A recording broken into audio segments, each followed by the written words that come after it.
ایک بہت بڑی خبر آج کے اس ولاگ میں آپ کے ساتھ شیئر کرنی ہے کہ پاکستان ایک بڑی تباہی سے بچا ہے اور ہو بہو ایران کے اندر جو ہم نے جاسوسی کا غداری کا جو نظام ہم نے دیکھا تھا اسی طرح خاموشی کے ساتھ پاکستان کے اندر بنانے کی بھی کوشش کی جا رہی تھی، لیکن ہماری خوش قسمتی یہ ہے کہ پاکستان کی سیکیورٹی فورسز نے اس منصوبے کو ناکام بنا دیا ہے۔ کس طرح سے پاکستان کی سیکیورٹی فورسز نے اس منصوبے کو ناکام بنایا ہے، کون کون اس کے اندر گرفتار ہوا ہے، افغان شہریوں کا اس ضمن میں کیا کردار رہا، یہ تمام تر چیزیں آج کے اس ولاگ کا حصہ ہوں گی۔ اس کے علاوہ افغانستان کے صوبے بدخشاں کی صورتحال پورے کابل نظام کے لیے، افغان طالبان کے لیے درد سر بن چکی ہے اور مسلسل حکم نامے بھی آ رہے ہیں لیکن وہ امپلیمنٹ ہوتے ہوئے آپ کو نظر نہیں آ رہے ہیں، اور بالآخر افغانستان کے سپریم لیڈر ملا ہیبت اللہ خونزادہ کی طرف سے ایک نیا حکم نامہ بھی بدخشاں سے متعلق جاری کیا گیا ہے، کمانڈر سے متعلق جاری کیا گیا ہے، وہ بھی آپ کے سامنے رکھیں گے۔ اس کے علاوہ ترکیے اور بھارت کے تناظر میں اگر خبر آپ کے ساتھ شیئر کریں تو ترکیے کی طرف سے بڑا واضح، کیٹیگوریکلی اور ٹھوس اور مؤثر قسم کا جواب بھارت کو دیا گیا ہے۔ یہ جواب کیا ہے، یہ معاملہ کہاں جاتا وہ آپ کو نظر آتا ہے، تو 2 سے 3 خبریں آج کے اس ولاگ کی آپ کے ساتھ شیئر کرتے ہیں۔ تو آغاز کرتے ہیں۔ السلام علیکم، آج تاریخ 4 جون 2026 اور میں ہوں رضا عباس۔ آپ سے درخواست کے ویڈیو کو لائک اور چینل کو سبسکرائب ضرور کیجیے گا۔ سب سے پہلے اسی ترتیب کے ساتھ ہم بات کر لیتے ہیں۔ معاملہ یہ ہوا ہے کہ آپ کو پتا ہے کہ پاکستان کے اندر ہم نے یہ دیکھا کہ افغانستان کا جو بارڈر ہے ایک بڑے عرصے سے، طویل عرصے سے جو ہے وہ بند ہے، لیکن اس کے بعد ایک وقت میں یہ موقف اپنایا گیا کہ پاکستان کے اندر جو بدامنی کے واقعات نہیں ہو رہے ہیں، دہشت گردی کے واقعات نہیں ہو رہے ہیں، تو اس کی ایک بہت بڑی وجہ یہ ہے کہ پاکستان کی طرف سے افغانستان کے بارڈر کو بند کر دیا گیا اور جو وہاں سے جو تشکیلیں آ رہی تھیں وہ اب آنے کا سلسلہ جو ہے وہ بند ہو چکا ہے۔ لیکن اس کے بعد ہم نے پھر یہ دیکھا کہ مسلسل دیکھتے ہی دیکھتے اس لہر کے اندر اضافہ ہوا کہ پاکستان کے اندر، بالخصوص بلوچستان کے اندر، خیبر پختونخوا کے اندر جو دہشت گردی کی لہر تھی اس کے اندر تیزی کے ساتھ اضافہ ہوا۔ اب یہ سوال اٹھنا شروع ہو گیا کہ ہم نے تو بارڈر بند کر دیا اور ہمارا یہ موقف تھا کہ جو تشکیلیں ہیں، یہ ایسے جو عناصر ہیں، یہ تو افغانستان سے آتے ہیں، تو اب تو بارڈر بھی بند ہے، تو آخر کیا وجہ ہے کہ یہ جو عناصر ہیں بدامنی کے واقعات پھیلانے والے، یہ کہاں سے آ رہے ہیں اور کس انداز میں آگے بڑھ رہے ہیں اور انہیں روکا کیوں نہیں جا رہا۔ اس حوالے سے جب یہ چیزیں، تمام تر چیزیں ظاہر اگر ہمارے سوالوں کے اندر نظر آتی ہیں تو کیا یہ سیکیورٹی فورسز کے ذہن میں نہیں ہوں گی، کیا وہ اس کے لیے حکمت عملی نہیں بنا رہی ہوں گی؟ یقیناً بنا رہی ہوں گی۔ اب ان تمام تر چیزوں کو دیکھتے ہوئے ایک خاموشی کے ساتھ پاکستان کے ساتھ کون سی جو کھیل ہے وہ رچایا جا رہا تھا، یہ بالکل جیسا کہ میں نے ابتدا کے اندر بھی کہا کہ ایران کے طرز کا جو کھیل ہے وہ پاکستان کے ساتھ بھی رچانے کی کوشش کی جا رہی تھی کہ خاموشی کے ساتھ یہاں پر نان سٹیٹ ایکٹر ہیں ان کو استعمال کیا جائے، انہیں کچھ پیسوں کے عوض استعمال کیا جائے اور انہیں ایسے سمز اور ایسی چیزیں دی جائیں جس سے وہ پاکستان میں رہتے ہوئے پاکستان کا جو حساس ڈیٹا ہے، حساس مقامات کی جو تصاویریں ہیں وہ دی جائیں، اور انہیں سمز کے ذریعے وہ فیک قسم کے واٹس ایپ اکاؤنٹس بھی اپنے بنا لے، ٹیلی گرام کے اکاؤنٹس بنا لے اور انہی کے ذریعے آپس میں وہ رابطہ بھی کریں۔ تو اس قسم کا ایک پورا ایک میکینزم گروپ بنایا ہوا تھا اور اسے پاکستان کی سیکیورٹی فورسز نے انٹیلیجنس بنیادوں کے اوپر، ٹیکنیکل بنیادوں کے اوپر اس پورے سسٹم کو ناکام بنا دیا۔ میں یہ پڑھ کر میں تفصیل آپ کے سامنے رکھ دیتا ہوں تاکہ اس سے مزید آپ کے لیے آسانی ہو جائے۔ اس میں بتایا یہ جا رہا ہے کہ پاکستان کی سیکیورٹی فورسز نے ایک ملک گیر انٹیلیجنس آپریشن میں جاسوسی کا منظم اور بڑا نیٹ ورک بے نقاب کرتے ہوئے متعدد افغان شہریوں کو مختلف شہروں سے گرفتار کر لیا ہے۔ یہ نیٹ ورک پاکستان کے حساس فوجی سیکیورٹی اور تصویراتی مقامات کی ریئل ٹائم نگرانی اور معلومات اکٹھا کرنے میں ملوث تھا۔ جیسے کہ میں نے کہا کہ ایران اور اسرائیل کی 12 روزہ جنگ کے اندر یہی جو صورتحال ہے یہ ایران کو فیس کرنا پڑی جب ہم نے یہ دیکھا کہ ایران کے اہم سیکیورٹی پارٹ آف ویو سے، تصویراتی لحاظ سے جو اہم مقامات تھے ان کی ریئل ٹائم کا جو ڈیٹا انفارمیشن تھی وہ ایران مخالف قوتوں کو جا رہی تھی، اور ایسے ہی لوگ آتے تھے تصویر بنا کر، یہ ویڈیو بنا کر لائیو سٹریمنگ یا شیئرنگ کر کے ایران مخالف قوتوں کو پہنچا رہے تھے۔ تو اسی قسم کی جو تیاری ہے یہ پاکستان کے اگینسٹ بھی کی جا رہی تھی، جس پر پاکستان کی طرف سے اس نیٹ ورک کو گرفتار کیا گیا ہے۔ اب اس میں جو مزید تفصیلات آ رہی بتایا جا رہا ہے کہ سیکیورٹی اداروں نے پاکستان بھر میں خصوصاً خیبر پختونخوا اور دیگر صوبوں کی بات کی جا رہی ہے، یہاں پر مربوط قسم کی کارروائیاں کرتے ہوئے کئی افغان شہریوں کو گرفتار کر دیا ہے۔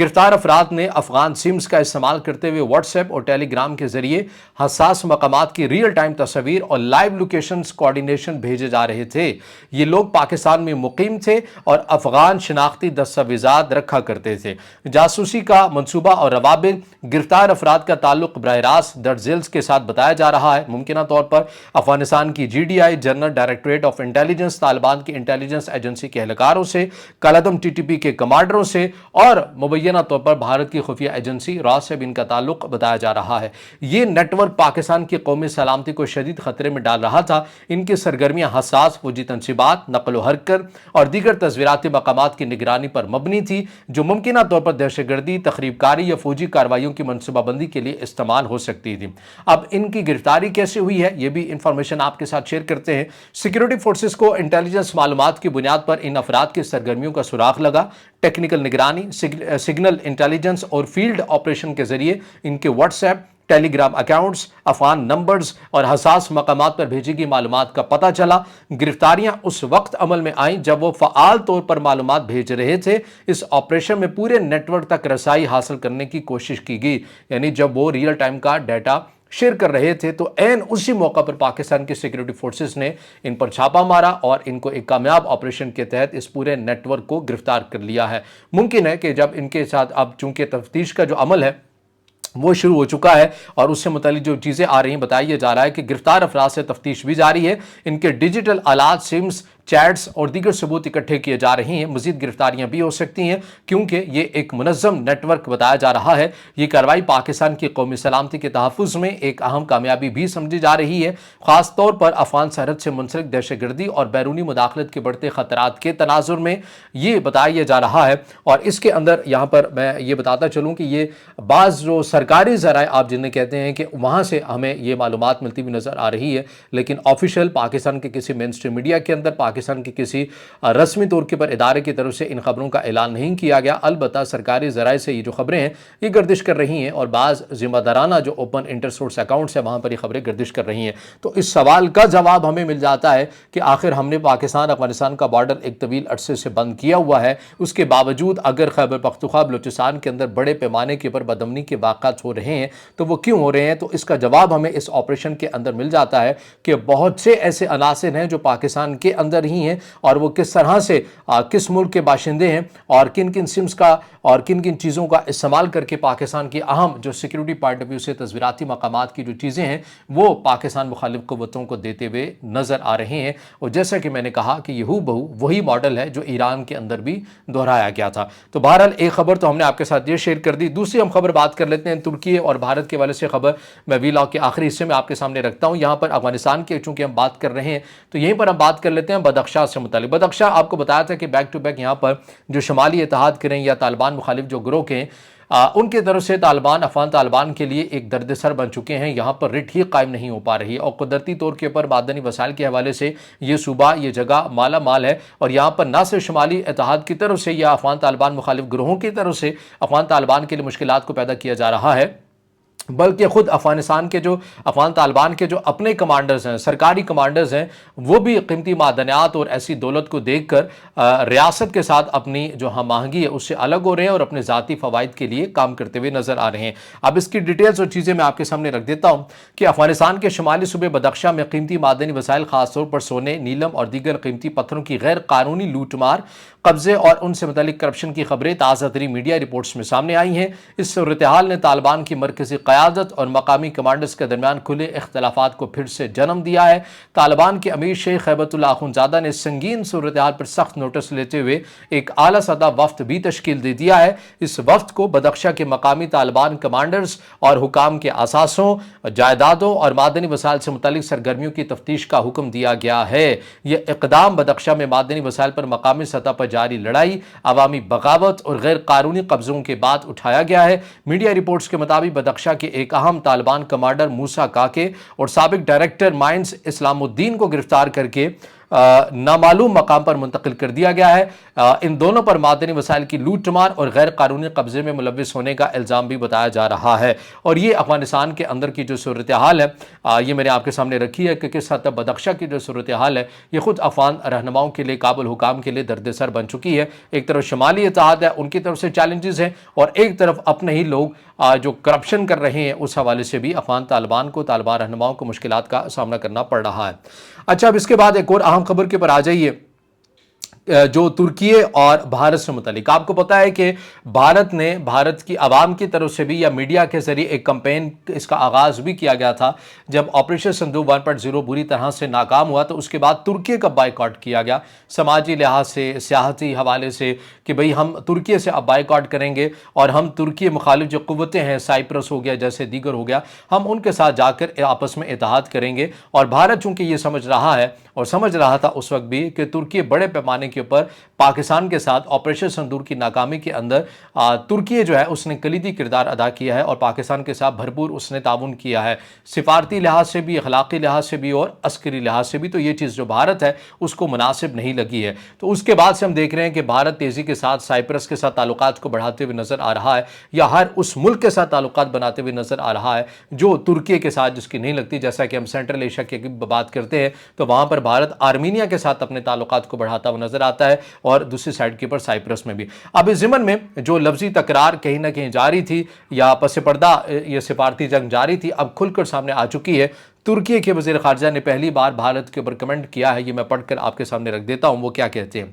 ترکی کے وزیر خارجہ حاکان فیدان نے 3 جون 2026 کو سنگاپور میں international institute for strategic studies کے لیکچر میں بھارت سے خطاب کرتے ہوئے کہا کہ دونوں ممالک پاکستان جیسے تیسرے فریق کے تنازعات کو الگ رکھ کر دو طرفہ تعلقات کو آگے بڑھا سکتے ہیں ہم واقعی بھارت کے ساتھ بہترین تعلقات قائم کرنا چاہتے ہیں کیونکہ بھارت کے ساتھ ہماری کوئی سرحد نہیں ہے بھارت کے ساتھ ہماری کوئی بقا یا دو طرفہ مسئلہ نہیں ہے اور بھارت کے ساتھ ہماری کوئی بری تاریخ بھی نہیں ہے اس کے برعکس ہمارے پاس اچھے تعلقات استوار کرنے کی ہر اچھی وجہ موجود ہے ترکی پاکستان کے ساتھ اچھے تعلقات رکھنے والا واحد ملک نہیں ہے ہم روس امریکہ اور یورپی ممالک کے ساتھ اختلافات کے باوجود مثبت ایجنڈے پر کام کرتے ہیں بھارت کو بھی یہ کرنا چاہیے اگر بھارت پاکستان کے ساتھ اچھے تعلقات رکھنے والے کسی بھی ملک پر ناراضگی کا اظہار کرے گا تو یہ نامعلوم ہے ہم بالغ ہیں یعنی کہ ہم میچور ہیں اور دونوں ممالک کا فائدہ پہنچانے والے تعاون کر سکتے ہیں ہم بھارت سے دو طرفہ سطح پر کوئی مسئلہ نہیں رکھتے اور بھارت سے درخواست کرتے ہیں کہ وہ اس مسئلے کو مختلف زاویے سے نہ دیکھے یہ بیان حالیہ بھارت پاکستان تناؤ آپریشن سندور کے بعد ترکی کی پاکستان کی حمایت کے تناظر میں آیا ہے اچھا اس کے بعد جو بھارت ہے بھارت کا جو میڈیا ہے اس نے اس بیان کو کوئی اور ہی رنگ دے دیا ہے ترکی کے وزیر خارجہ کے اس بیان کے بعد بھارت کے میڈیا کے اندر یہ باتیں چلی ہیں کہ دیکھا ہم نے سفارتی لحاظ سے سیاحتی جو بائیکاٹ کیا ہم نے جو سائپرس کے ساتھ تعلقات بحال کیے ہم نے آرمینیا کے ساتھ جو ڈیفنس ڈیلز کی یہ تمام وہ چیزیں ہیں جو ترکی کو بیک فٹ پر لے گئی ہیں اور ترکی اب ہم سے درخواست کر رہا ہے انڈیا سے درخواست کر رہا ہے کہ آئے وہ ہمارے ساتھ اچھے تعلقات رکھے اور ترکی ایک مشکل صورتحال کے اندر پھنس چکا ہے جبکہ سفارتی لحاظ سے اگر دیکھا جائے تو ترکی کے وزیر خارجہ کی جو سٹیٹمنٹ ہے ایک بیلنس نظر آتی ہے کہ بھئی یہ وجہ نہیں ہونی چاہیے کہ اگر ہم نے پاکستان کے ساتھ تعلقات اچھے رکھے ہیں تو آپ ہم سے بگاڑے آپ کے بھی ایسے ممالک کے ساتھ تعلقات ہوں گے جن کے ساتھ ہم نہیں چاہتے لیکن ہمارا کوئی عمل دخل نہیں ہے کیونکہ آپ کی علیحدہ خود مختاری ہے ہماری بھی خود مختار ہے خود مختار ملک ہے جن کے ساتھ جو چاہیں وہ اپنے تعلقات استوار کر سکتے ہیں لیکن اس بنا پر کہ آپ نے چونکہ پاکستان کے ساتھ اچھے تعلقات رکھے ہیں تو ہم آپ کے ساتھ نہیں رکھیں گے تو اس رویے کو انہوں نے کہا ہے کہ یہ میچور نہیں ہے بھارت کی جو خارجہ پالیسی ہے یہ میچورٹی ظاہر نہیں کر رہی ہے تو یہ ایک پس پردہ